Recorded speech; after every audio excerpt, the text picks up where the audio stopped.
ठरलं तर मग मालिकेच्या आजच्या भागामध्ये आपण पाहणार आहोत कल्पना आता सायलीवर खूपच जास्त खुश असते, कारण तिनं सायलीला माफ केलेलं असतं आणि म्हणूनच ती आता म्हणत असते की माझ्याकडनं आतापर्यंत खूप चुका झाल्या, पण तू एकाही शब्दाने आता माझ्याजवळ येऊन मला मिठी मारणार नाही आहेस का, असं देखील कल्पना आता सायलीला म्हणते।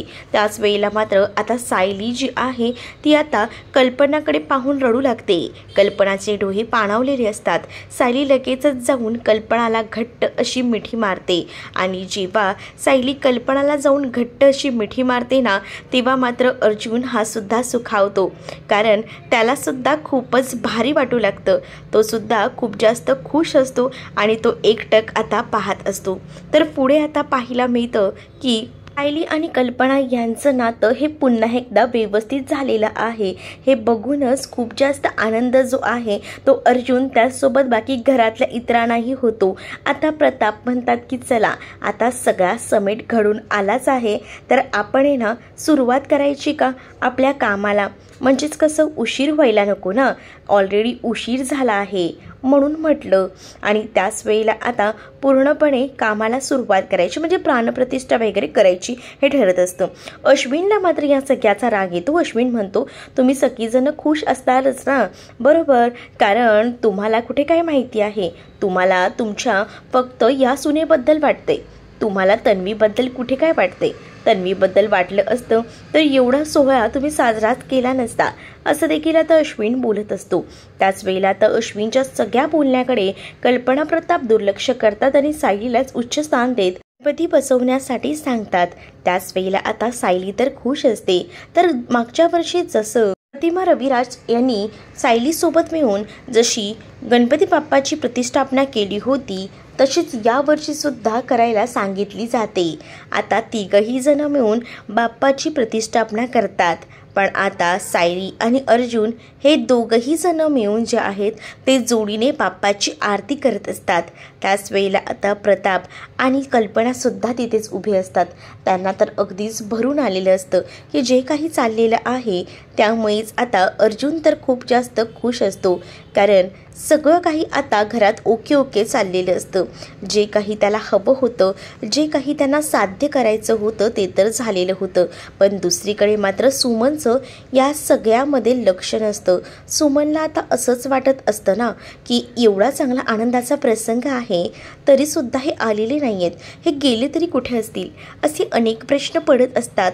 तर दुसरीकडे मात्र सायली आणि अर्जुन जोडीने मिळून बाप्पाची प्राणप्रतिष्ठा तर झालीच असते, त्याचसोबत आता आरती करतात।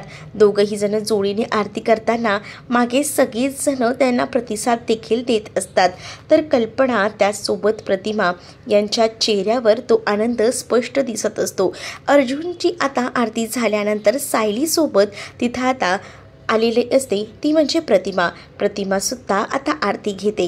कल्पनाला हे सगळं बघूनच खूप छान वाटत असतं।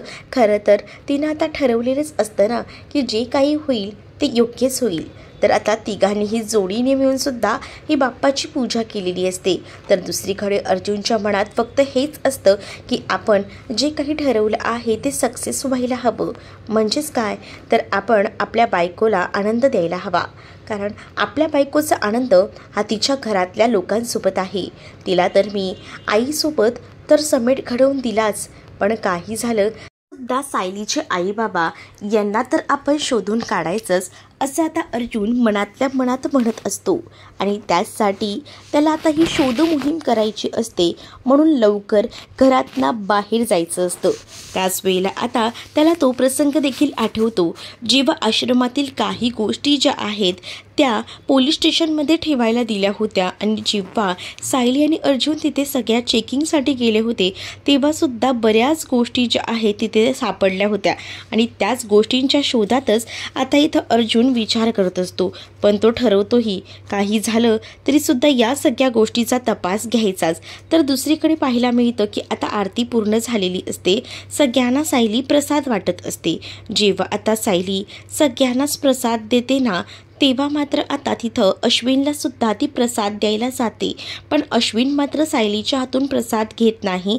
तो सरळ सरळ नकार देतो आणि म्हणतो की नाही, मला प्रसाद नको आहे आणि तुझ्या हातून तर नकोच नको, कारण माझ्या बायकोला त्रास देणारी एकमेव व्यक्ती तू आहेस आणि त्यामुळे मला हा प्रसाद नको आहे, असं देखील आता त्यानं अक्षरशः म्हटलेलं असतं. आणि त्यानं हात जोडलेले असतात देवबाप्पासमोर आणि त्याने प्रसाद काही आता घेतलेला नसतो आणि तो तिकडनं रागावून निघून जातो. तर सायलीला खूप जास्त वाईट वाटतं. तर दुसरीकडे मात्र आता सायलीचा मूड ठीक करण्यासाठी प्रताप म्हणतात की मला तरी दे ना प्रसाद, कारण मला तर प्रसाद हवा आहे, प्लीज लवकरात लवकर मला प्रसाद दे, असं देखील आता सांगितलं जातं. आता जेव्हा प्रसाद द्यायला सांगितला जातो तेव्हा प्रसाद प्रतापला दिला जातो. तर प्रताप म्हणतात की माझं ना जरा काम आहे, मी लगेचच जाऊन येतो, तेवढं आता काम करून येतो, असं बोलून प्रताप निघून जातात. तर सुमन जी आहे ती टेन्शनमध्ये आहे हे जाणवतो, म्हणून सुमन टेन्शनमध्ये आहे हे दिसल्यानंतर प्रतिमा तिला विचारते की काही झालं आहे का, तर असं असेल तर मला सांग ना.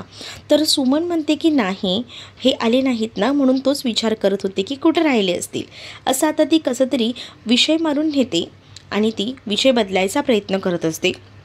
दुसरीकडे आता प्रसाद घ्यायला अस्मितासुद्धा सायलीकडे जाते आणि सायलीला म्हणते, अगं सायली, तू मला तर प्रसाद दिलाच नाहीस गं, दे गं मलाही प्रसाद, असं बोलून ती तिच्याकडे प्रसाद मागत असते. त्याच वेळेला कल्पनाचं लक्ष जातं. कल्पना आता सायलीकडे बघत असते. तर अस्मिताला विचारते, काय गं अस्मिता, तुला तर राग आला होता ना, मग तू आता सायलीसोबत इतकी चांगली कशी काय वागू शकते, असं देखील आता ती म्हणू लागते. त्यावर आता अस्मिता बघतच राहते. तर सायली म्हणते की असू दे आई, त्या मला काही बोलतात त्याचं मला नाही वाटत काही. त्याच वेळेला आता कल्पना मात्र सायलीला शांत करते आणि अस्मिताला जाब विचारते. अस्मिताला म्हणते, काय गं अस्मिता, काय चाललंय काय तुझं आणि आता हसतेस, मग अशी तर सायलीवर किती आरोप करत होतीस, मग आता हसायला काय झालंय तुला. त्या अस्मिता तिला म्हणते, आता तर सांगायलाच लागेल, काय आहे ना, मी जे काही वागत होती ना ते खरं तर एक नाटक होतं. त्यावर कल्पना म्हणते, काय नाटक, कसलं नाटक, कशाबद्दल बोलतेस तू. सायलीसुद्धा चकित होते. सायलीलाही याबद्दल काहीच माहीत नसतं, म्हणून सायली विचारते, कशाबद्दल बोलताय तुम्ही, मला नीट सांगाल का. त्याच वेळेला आता अर्जुन जो आहे तो सुद्धा एकदमच डोक्याला हात लावतो आणि म्हणतो की नको नको सांगू या सगळ्या गोष्टी, परंतु कुठे ऐकायला कुठे तयार असतात, या ऐकायलाही तयार नसतात. अस्मिता म्हणते की नाही, आता तर मला सांगावंच लागेल. आणि त्याच वेळेला प्रतिमाही म्हणते, सांग बाई एकदाच, वैताग आला होता ते तसं वागून. तर सायली आणि कल्पना चकित होतात, नेमकं झालंय काय आणि लोक कसलं वागत होते, काय वागत होते. तर अस्मिता जी आहे ती आता सांगू लागते. ती म्हणत असते की मम्मा, तुझं आणि सायलीचं बॉन्डिंग पुन्हा पहिल्यासारखं व्हायला हवं ना, त्यासाठी मी, डॅड आणि त्याचसोबत अर्जुनने मिळून प्लॅन केला होता आणि आमच्या या प्लॅनमध्ये आम्ही प्रतिमा त्यालासुद्धा सामील करून घेतलं होतं, हे सुद्धा आता ती म्हणत असते. आणि जेव्हा या सगळ्या गोष्टी ती सांगते ना, तेव्हा मात्र कल्पना चकित होऊन पाहतच असते. कल्पना म्हणते, म्हणजे तुम्ही एवढे दिवस मगाशी जे काही बोलत होतात, वागत होतात, ते सगळं खोटं होतं. तर अस्मिता म्हणते की हो, खरं तर ना हे सगळं प्लॅनिंग ना या अर्जुनचं होतं, अर्जुनने तसं वागायला मला सांगितलं होतं आणि मी तसं वागत होते. तर कल्पना आता लगेचच अस्मिताचे कान धरायला जाते आणि म्हणते, म्हणजे तू मला फसवत होतीस का मला. तर प्रतिमा म्हणते, अगं सॉरी गं, पण काय करणार हो, आम्हाला हे करावं लागलं, कारण आम्हाला असं वाटत होतं की सायली आणि तुझं नातं हे पुन्हा पूर्वीसारखं व्हावं. तर दुसरीकडे आता अस्मितासुद्धा सायलीची माफी मागत असते की एवढे दिवस मी तुझ्यावर खूप जास्त आवाज चढवला, तुला खूप काही बोलले, पण तो खरं तर आमच्या प्लॅनचा भाग होता, पण खरंच त्यासाठी सॉरी. आणि असं बोलून अस्मिता चक्क सायलीला मिठी मारते. तर सायली देखील अस्मिताला आता जवळ घेते आणि अस्मिताला आपलंसं करते. त्यावेळेला आता इकडे मात्र सायली म्हणते की हे सगळं डोकं कोणाचं आहे ना, ते मला चांगलंच माहिती आहे, हे सगळं करणारं दुसरं तिसरं कोणी नाही तर हेच असणार आहेत, यांच्या सुपीक डोक्यात नाही आयडिया आली असणार आहे, असं देखील सायली आता म्हणत असते.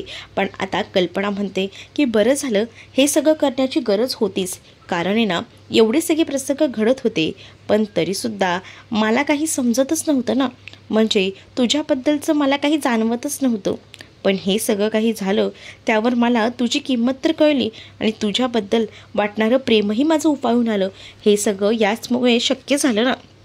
असं देखील आता कल्पना जी आहे ती सायलीला समजावत बोलत असते. तर दुसरीकडे अस्मिताचं असतं की मला मोदक हवे आहेत, मोदक कधी बनवणार आहे. आता सायली सांगते की हो हे काय आता बनवायचेच आहेत ना. तर इथे रविराज अर्जुनला सांगतात की बायकोशी कधीही खोटं बोलायचं नसतं, नाहीतर बघ बायको कशी काही झालं तरी चोरीही पकडतेस, असं म्हणून आता सगळीजणं हसू लागतात. तर अर्जुन म्हणतो नाही नाही सिनियर, मी कधीच ना बायकोशी खोटं बोलतच नाही मुळात. त्यानंतर आता अर्जुनला जायचं असतं त्या मिशनला, जिथे त्याला सगळे पुरावे शोधायचे असतात सायलीच्या आईबाबांबद्दलचे, आणि त्यामुळेच आता तो चाललेला असतो. पण तो आता सांगू लागतो की माझं ना जरा महत्त्वाचं काम आहे, मी लंचपर्यंत पुन्हा येतो, माझी एक महत्त्वाची मीटिंग आहे. आणि तो चैतन्याला डोळ्याने इशारा करून सांगतो की आपल्याला महत्त्वाची मीटिंग आहे, आपल्याला जायचं आहे ना. त्यावर चैतन्य देखील हो हो असं म्हणून मीटिंगसाठी जायला निघतो. आणि जेव्हा तो मीटिंगसाठी जातो ना, तेव्हा मात्र आता इथे अर्जुन जो आहे तो सायलीला म्हणतो की मी येतो, काळजी करू नकोस, तोपर्यंत तुम्ही सगळीजणं मोदक वगैरे तयार ठेवा. सायली पुन्हा एकदा अस्मिताला मिठी मारते आणि अस्मिताला म्हणते की अस्मिताताई तुम्ही वाईट वाटून घेऊ नका, मला चालतं, तुम्ही जे काही केलं ते चांगल्यासाठीच केलं. पण दुसरीकडे आता अर्जुन आणि चैतन्य निघालेले असतात.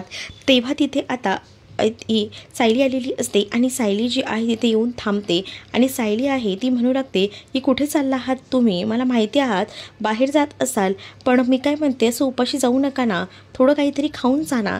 पण आता सायलीला अर्जुन म्हणतो की नाही का बायको, खूपच महत्त्वाची मीटिंग आहे, त्यामुळे मला अर्जंट जावं लागेल, मला नाही थांबता येणार, नाहीतर मी खरंच थांबलो असतो. असं देखील आता अर्जुन जो आहे तो आता बोलत असतो. त्यावर आता ती सायली जी आहे ती म्हणते की तुम्ही काम करा ना, एक थोडे मोदक तरी खाऊन जा. तर लगेच चैतन्याचं मन होत असतं मोदक खायचं.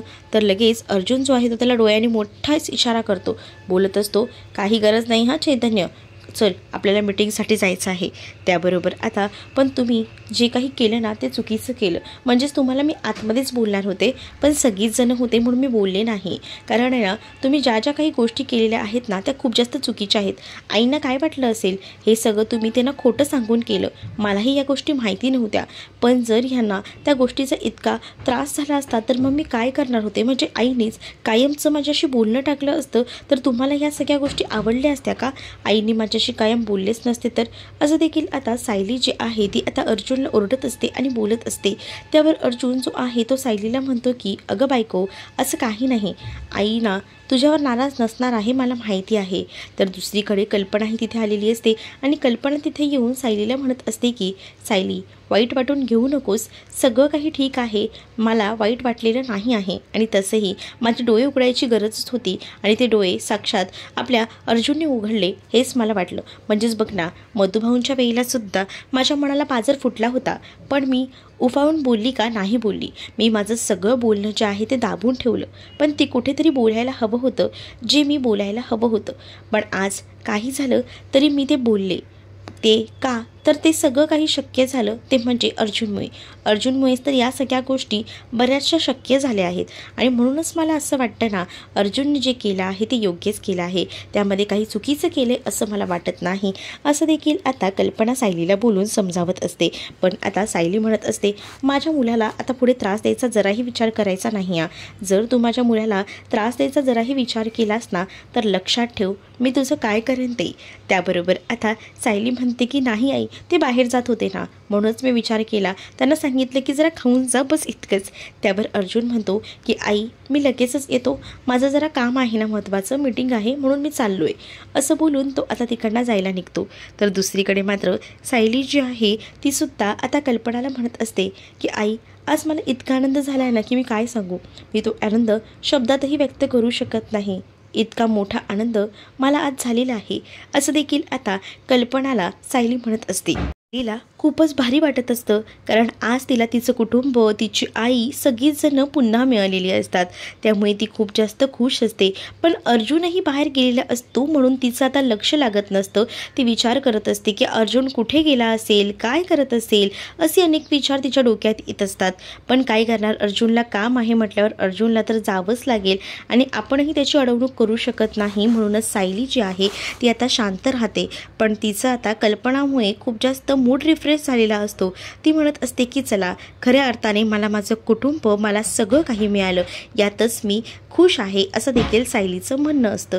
तर पुढे मात्र आता आपल्याला पाहायला मिळतं की इथं सायली आणि कल्पना तर आतमध्ये निघून जातात, तर दुसरीकडे अर्जुन जो आहे तो आता चैतन्यसोबत गेलेला असतो त्या आश्रमात, आणि त्या आश्रमात जाऊन सगळ्याची तपासणी करणार असतो. कारण त्याला सायलीचे आईबाबा नेमके कोण आहेत, काय आहेत, कसे होते, या सगळ्याचा शोध घ्यायचा असतो. आणि त्यासाठी ते आता बाहेर पडलेले असतात आणि अर्जुन आणि चैतन्य आता या सगळ्याचा शोध घेत असतात. जेव्हा अर्जुन आणि चैतन्य या सगळ्याचा शोध घेत असतात तेव्हा आता आश्रमात काही गाठोडी सापडतात, पण त्या गाठोड्यांमध्ये सायली आणि प्रियाचं गाठोडं नसतं. मग ते गाठोडं कुठे गेलं हा मोठा प्रश्न आता त्यांना पडलेला असतो. आणि त्याच गोष्टीचा विचार आता ही लोक करत असतात की गाठोडं गेलं तरी कुठे असेल. पण दुसरीकडे मात्र कुसुमलाही तोच प्रश्न पडलेला असतो की हे गाठोडं नेमकं गेलं कुठे असेल, म्हणजे या गाठोडं आपण तर वेळेवर व्यवस्थित ठेवलेली असतात, मग आता नेमकं सायली आणि त्याचसोबत प्रियाचंच गाठोडं कसं काही दिसत नाही, हा मुळात मोठा प्रश्न असतो. आणि त्याचमुळे आता त्यांना हा प्रश्न पडलेला असतो की गाठोडं नेमकं कुठे गेले. ते सायलीसारखी अर्जुनला कॉल करत असते, पण अर्जुन काही सायलीचे कॉल रिसीव्ह करत नसतो, कारण अर्जुन जो आहे तो सगळं काही शोधत असतो, त्यामुळे त्याचं लक्ष नसतं. पण बिचारी सायली बेचैन असते. तर तुम्हाला हा भाग कसा वाटला हे नक्कीच कमेंटमध्ये सांगा, आणि अशाच नवनवीन भागांसाठी आपल्या चॅनलला सुद्धा सबस्क्राईब नक्कीच करा.